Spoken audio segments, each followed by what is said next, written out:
Hello and welcome to the potting shed.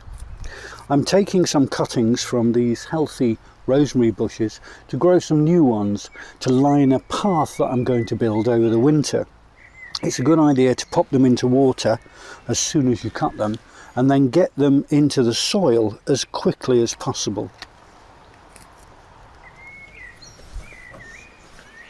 Before I do that, there's just time to read my first poem today.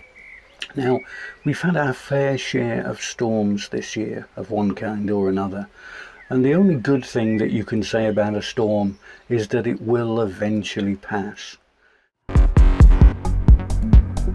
A nightmare crashed into our town and tore all of the houses down. Storm Force 10 or 10.5. Will anyone be left alive? A hoarding just blew down the street and knocked the news crew off their feet. It's like some classic movie scene. Surreal, a dream, not real, I mean. A lorry slides across the road. The petrol station will explode. Bits of tree fly through the air. A washing line, some underwear. People run for basement safety despite foundations looking shaky. Some are fleeing in their cars whilst others hide in downtown bars. Then nothing. Everything goes still.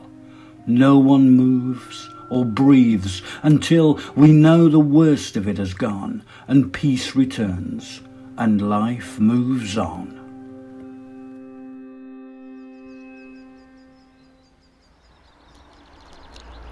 PK spends a lot of her time around the back of the potting shed here, lazing in the sunshine and keeping a safe distance from the neighbours' dogs. So I decided to build her own little house. Here it is. I created a simple plywood carcass, about 2 feet square. I added a carpet and I created an overhanging roof to keep the rain off.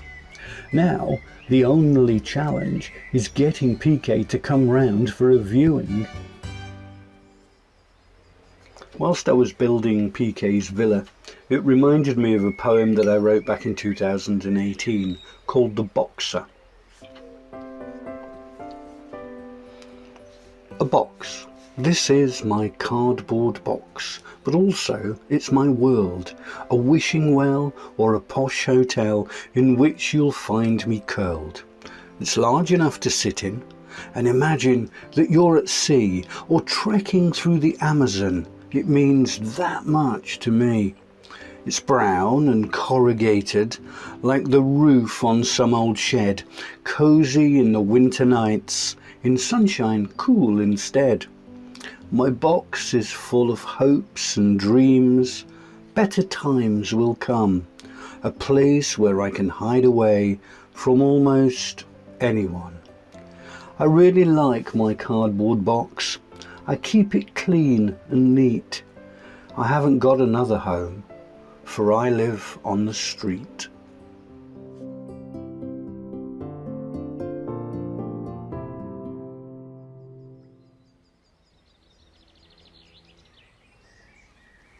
I planted this laurel hedge at the very beginning of the lockdown back in March, and it's doing pretty well, but there are some gaps in the bottom that I'd like to fill in. So I'm underplanting with smaller cherry laurel plants. The theory is that these will fill out and give the hedge a bit more substance. We'll have to see how it gets on later in the year.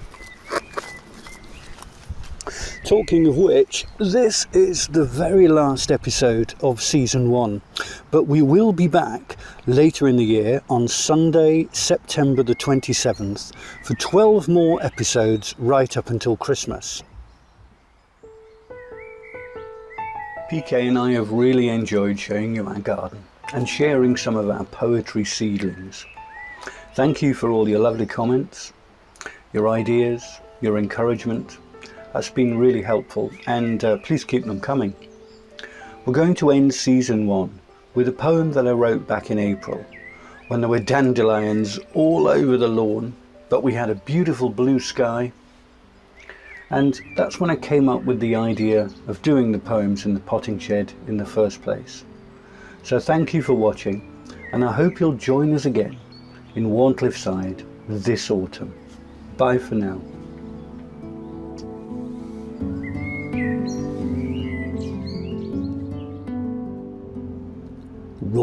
round the garden, dressed in his Sunday best, popping up in lovely lawns and spreading out when pressed. A splash of yellow colour, wildly roaming free, a diuretic detox for a sweeter garden pea. Time-telling childhood blowballs, torpedoes on a stem, nice with ice and burdock, that refreshing little gem.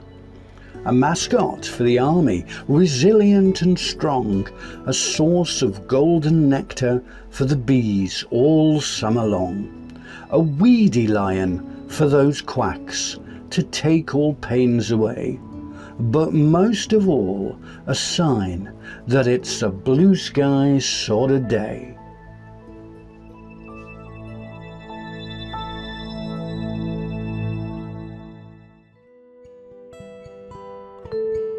Follow David's Poems on Facebook to watch previous episodes and read more poems, or visit the website www.davidspoems.co.uk.